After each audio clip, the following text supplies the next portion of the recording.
Assalamu alaikum, I'm Hiba. And I'm Zaid, You're listening to Diary of a Matchmaker. a podcast that will take you into our world as matchmakers. We'll share our experiences and offer advice for the single Muslim. So let's dive in. Bismillah. Assalamu alaikum everyone. Welcome to another episode of Diary of a Matchmaker. My name is Zaid and on the other mic is my wife and co-host Hiba. Assalamu alaikum. So what makes two people compatible? Cuisine. Haha. That is such a broad, like compatibility in and of itself is such a broad topic. Of course, yeah. Right. There are so many elements that contribute to that. Yeah. Like in our parents' generation, it was, hey, I know this person that lives in the local village, and therefore you're compatible. That's it, right? He's your cousin. You're compatible. There you go. That's all that qualifies for compatibility. I think back then, like, there was no concept even of compatibility. Like, there's this guy, there's this girl.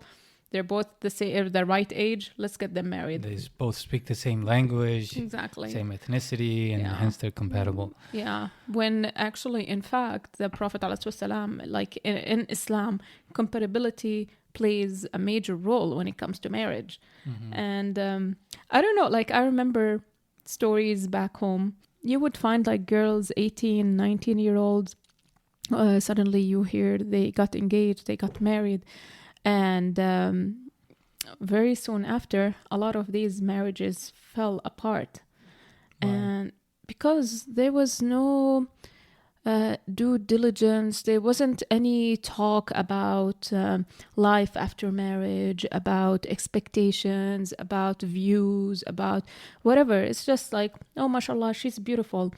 She comes from a good family. Oh, he makes good money. Let's get them married. So where's the concept of compatibility here? Yeah, I keep thinking, like, you and I both have divorces in our family or in our extended family. And I keep thinking about what led to those divorces and was there any sort of communication before that allowed them to assess compatibility. And I think... yeah, there's just so many different reasons why these marriages didn't work out. Yeah. Sometimes, like, yesterday I was watching a documentary about India, and the topic wasn't marriage, but they said 90% of marriages in India are arranged marriages.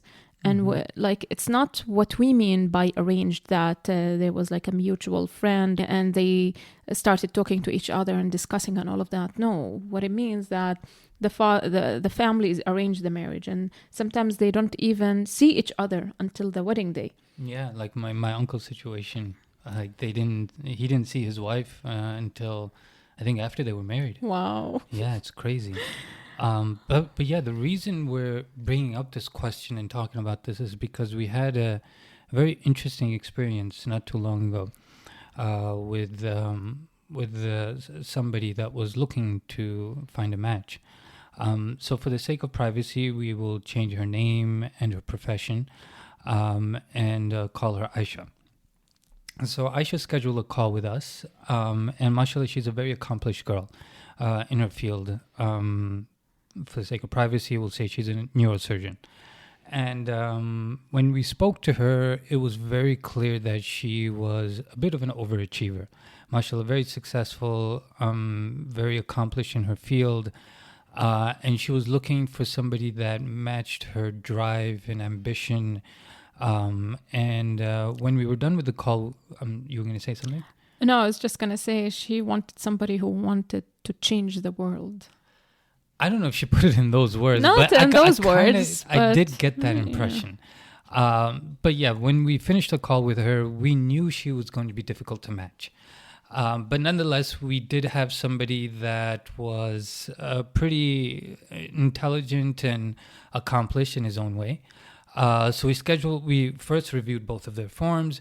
Then we scheduled a call with her and said, hey, we have somebody that we think is a good match for you.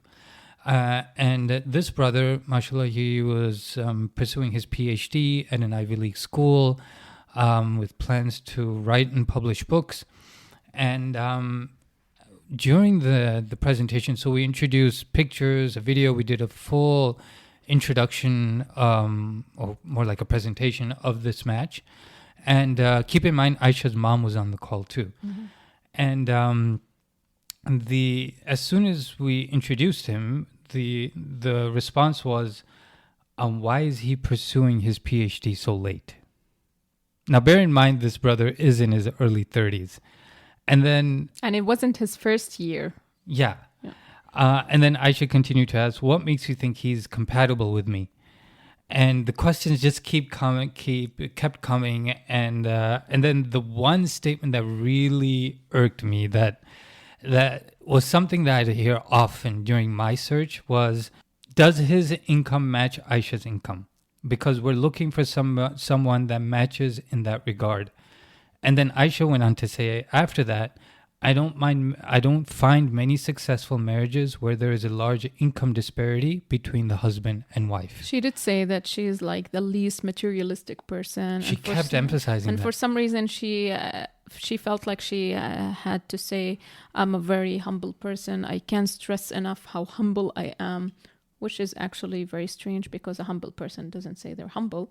But that's besides the point. So it felt like she knew that, like, she needed to explain herself by saying, I'm not materialistic. And by the way, that statement I just said about income disparity, that's word for word how she said it. Now, it's very hard for us not to pass a judgment, and we're going to do our best not to pass any judgments here. I think I already did. I think you did. But regardless, it is our diary. Yes. So there's so much to unpack here. But the question that we were talking about in the beginning of the podcast was, does income, or how much of a role does income play when it comes to compatibility? And it's not the first time I've heard this, where people feel like if there's an income disparity, if there's an education disparity, if there is, I don't know, other disparities, right? That in and of itself leads to incompatibility. I think by income and education, people mean status. Because would Aisha have said yes to somebody who's very well off, but he owns, like, I don't know, a plumbing company? Right. And he doesn't have higher education. Right. I said that before, that when we were talking before the podcast, that, you know, you could be a PhD but not know how to fry an egg, right? Or hold a conversation. So oftentimes when I hear a lot from girls that I'm looking for somebody, quote unquote, well educated. Are you, like you just said, are you looking for status, or are you really looking for somebody that is intelligent? Right. Because going through the academic system and getting your PhD, in most cases, I'm going to be quite honest here, that just proves you're really good at regurgitating material for an exam and getting through the system. Not a PhD, because for a PhD you have to write a thesis that takes years. I guess that's maybe a bit of a stretch, and me passing a judgment, but nonetheless, you don't have to be a PhD in order to hold a conversation or to be intelligent. So we touched on this a little bit in a previous episode when we discussed the 3 stages, that regardless of what a woman achieves out in society, and what her level of income is, what her status is, whether she's a CEO, politician, what it is, or whatever it might be, her status doesn't change when she comes home. Inside the 4 walls of your home, you're still a wife. You're still a mother. You're not the CEO of your home. And we'll dive into this hadith next. But there aren't 2 captains steering the ship. Yeah. The shepherd of the home is the husband. Yeah. And what's the hadith that further elaborates on this? The Prophet ﷺ said, كلكم راع وكلكم مسؤول عن رعيته. Each one of you is a shepherd, and each one of you is responsible for his own flock. فالإمام راع ومسؤول عن رعيته. The imam, meaning the governor, he's a shepherd and he's responsible for his own flock. والرجل راع في أهل بيته ومسؤول عن رعيته.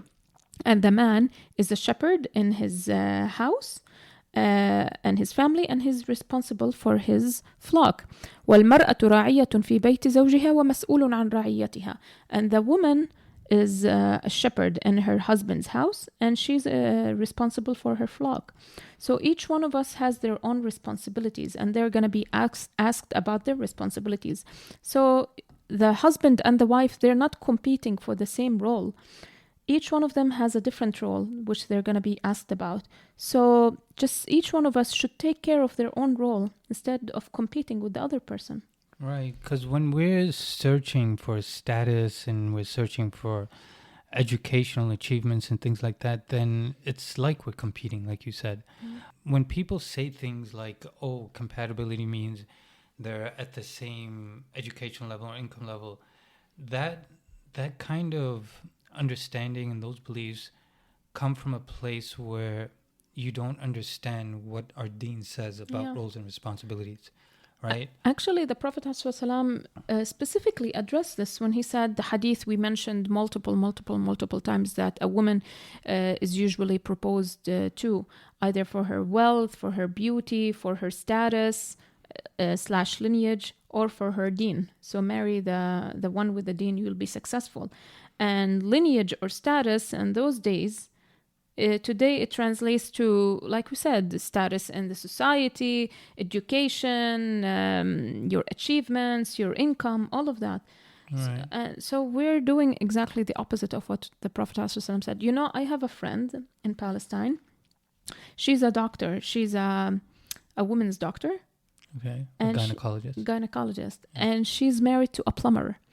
And as far as I know, they're very, very happy together with 2 beautiful children. Oh, I know who you're talking about. Yeah, and I feel honestly like with non-Muslims, this isn't a big problem. Like, oh, not at all. Yeah, it's clearly a problem with Muslims. I mean, I've interacted with enough non-Muslims at this point.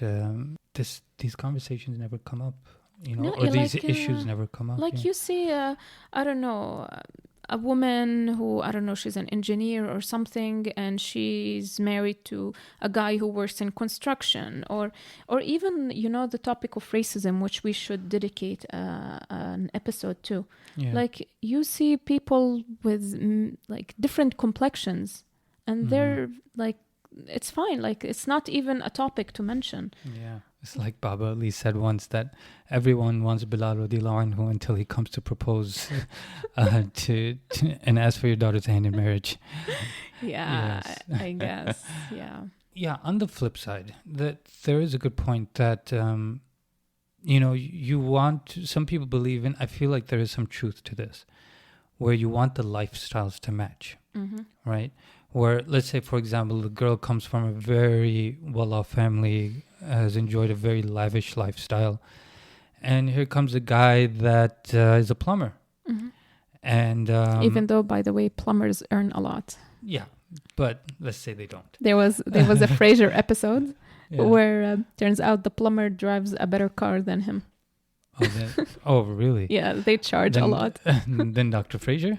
Yes. Wow. Yeah. So going back to what I was saying. So yeah, let's say a girl grew up in a very lavish home, and a guy who just happens to be a plumber, who doesn't earn much, comes and proposes. Now the question is this a marriage that could work? Is there going to be conflict? Because ultimately the question is, can he provide the same kind of lifestyle that she is used to and she's been brought up in? So there are 2 things. First of all, it's up to both of them, because she could be fine with it and she could care less not care less for the lifestyle. She just loves this person. She knows he's going to be a good man, a good father, a good husband, all of that. So in that case, there shouldn't be a problem. Now, sometimes it's the families who intervene and they're like, no, he's not good enough for our family. On the other side is, she could be fine with it, but he could say no, because he would always feel this inferiority complex, and he doesn't want to deal with that. At the end of the day, it's up to the people themselves. So compatibility is not a perfect science. We're not saying that hey, if your values match and your goals match, and Take your these match, personality tests. right. It's even when as matchmakers we haven't really perfected the art of matching two people. We do our best, and we try to assess in whatever way we can. And we leave it up to our clients to ultimately make the wise choice. Yeah, because at the end of the day, you're not dealing with robots or right. like two pieces of a puzzle. They must fit, right? Exactly. Yeah. But these are our thoughts, and we would love to know what you think. Let's start a discussion, and let us know if you think that financial level and education level plays a role in compatibility. And you can send us a fan mail, by the way. Click on the link, send us a fan mail with a private message, and we would love to connect. Till next time. Till next time. Assalamu alaikum.